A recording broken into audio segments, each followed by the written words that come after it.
কবুল করেন এবং এটাকে আল্লাহ তাআলা তারাকে উন্নতি দান করেন।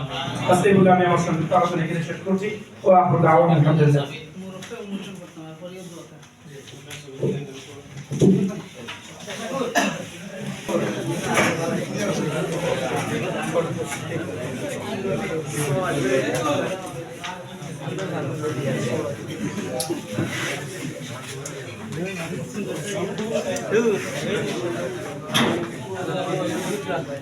Okay, Shashni.